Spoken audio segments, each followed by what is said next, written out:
अलीपुरद्वार में बड़ी तैयारी जोरों पर है। करीब 10 साल बाद प्रधानमंत्री नरेंद्र मोदी 29 मई को अलीपुरद्वार के परेड ग्राउंड मैदान में जनसभा को संबोधित करेंगे। दोपहर सांसद मनोज तिगा और भाजपा जिलाध्यक्ष मिथुन दास, विधायक दीपक बर्मन सहित अन्य नेताओं ने जनसभा स्थल का निरीक्षण किया। सांसद मनोज तिगा ने कहा कि इस कार्यक्रम की पुष्टि सोमवार को हुई थी, जिसके बाद मंगलवार को स्थल का निरीक्षण किया गया। भाजपा कार्यकर्ताओं में इस जनसभा को लेकर जबरदस्त उत्साह है। उनका दावा है कि इस बार रिकॉर्ड भीड़ इस मैदान में जुटेगी।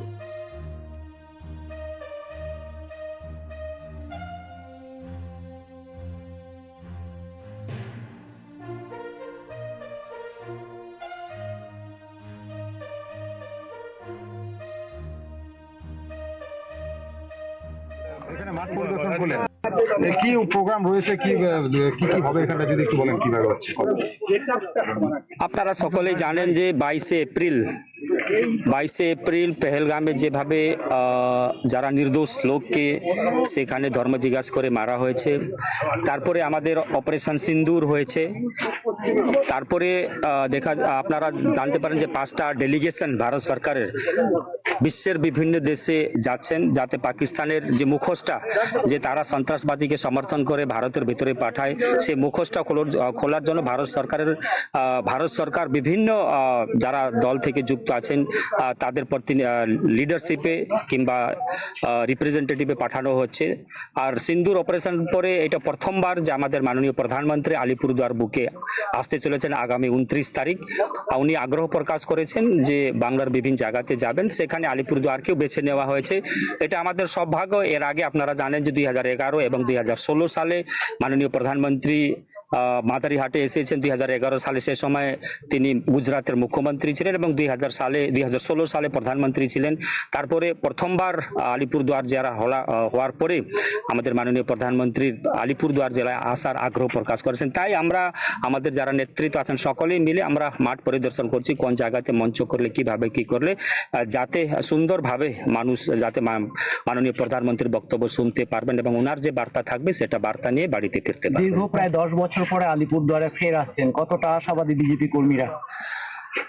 দেখুন, নিশ্চিতভাবে যখন আমাদের শীর্ষ নেতৃত্ব যে কোনো জায়গাতে যেন স্বাভাবিক কারণেই একটা কর্মীদের মধ্যে উৎসাহ থাকে, তারা একটা আলাদা মাত্রা পায়।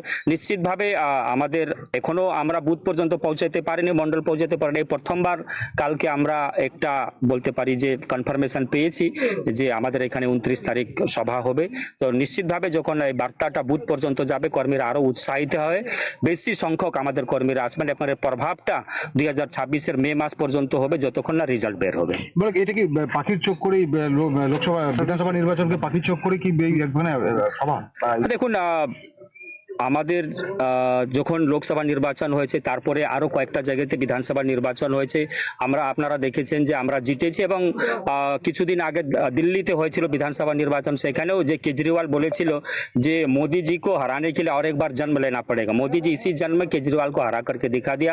इस बार पश्चिम बंगाल, এবার পশ্চিমবঙ্গের পালা আছে। নিশ্চিতভাবে এখান থেকে আপনারা বলতে পারেন যে 2026-এর যে ইলেকশনের যে বিগুল বলা হয় সেটা এখান থেকে শুরু হবে। একটা বিষয় যে বিগত বিধানসভা নির্বাচনে আপনারা 5টাই আসনই আপনারা জিতেছিলেন, সেই জায়গায় সেই সময় কিন্তু প্রধানমন্ত্রী নরেন্দ্র মোদী আলিপুরদুয়ার সফর করেননি বা এরকম কোনো সেই ধরনের নেতা আসেনি।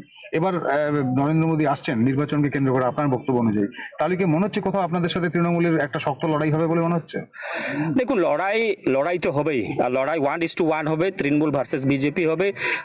যেভাবে আমরা 2021 সালে 5-5 জিতেছিলাম, এবারও 2026-এ 5-5 হবে এবং লোকসভায় 7-7 হবে।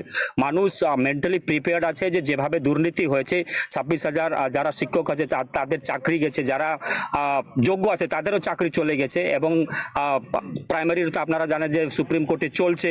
তারপরে বেকার যুবক যুবতীদেরকে আজকে পশ্চিমবঙ্গ ছেড়ে পরিযায়ী শ্রমিক হিসাবে আজকে অন্য রাজ্যে যেতে হচ্ছে। তো সামগ্রিক পরিস্থিতি নিয়ে, দুর্নীতি নিয়ে মানুষ অতিষ্ঠ আছে, তারা একটা পরিবর্তন দিকে তাকিয়ে আছে। নিশ্চিতভাবে এখানে কংগ্রেস এবং বামপন্থী তার বিকল্প হতে পারে না, একমাত্র ভারতীয় জনতা পার্টি পশ্চিমবঙ্গের বিকল্প হবে।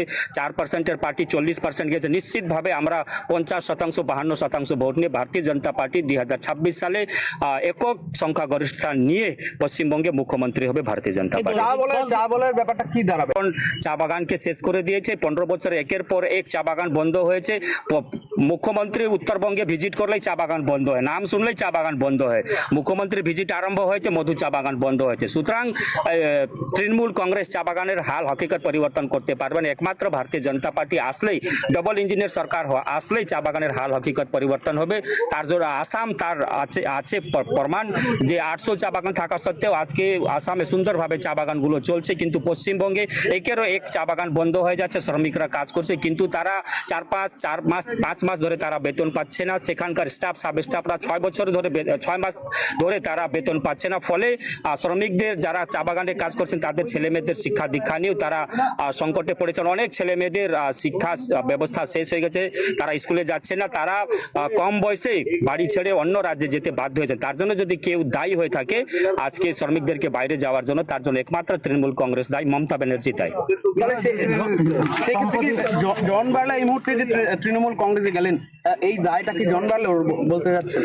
দেখুন, আমরা উনি টিএমসিতে গেছেন, আমাদের সাধুবাদ আছে, আমাদের ভালোভাবে থাকুন, সুস্থ থাকুন, ঠিক আছে। উনি বলছেন যে 5 বছরে কাজ করতে পারেননি, সেটা সকলেই জানে কাজ করতে পারেননি। এবার তো কাজ করার জন্য আপনারা টিএমসিতে গেছেন। আশা করি উনার নেতৃত্বে চা বাগানগুলো খুলবে, শ্রমিকরা বেতন পাবে এবং পিএফ এর টাকা জমা হচ্ছে না, সেই পিএফ এর টাকা জমা হবে, বাগানগুলো আরো বন্ধ হবে না। নিশ্চিতভাবে তার গ্যারান্টি জন বার্লা বাবু নেবেন। বলেছেন যে আমি বিজেপিতে থাকাকালীন কাজ করতে পারেননি, নিশ্চিতভাবে এবার কাজ করার সুযোগটা পাবেন এবং শ্রমিকরা আরো ভালো জায়গায় যাবেন। আমরা সেই জন্য আপনাদের মাধ্যমে বলতে চাই, উনি যে জায়গাতে গেছেন ভালো থাকবেন, সুস্থ থাকবেন, শ্রমিকদের হয়ে কাজ করবেন।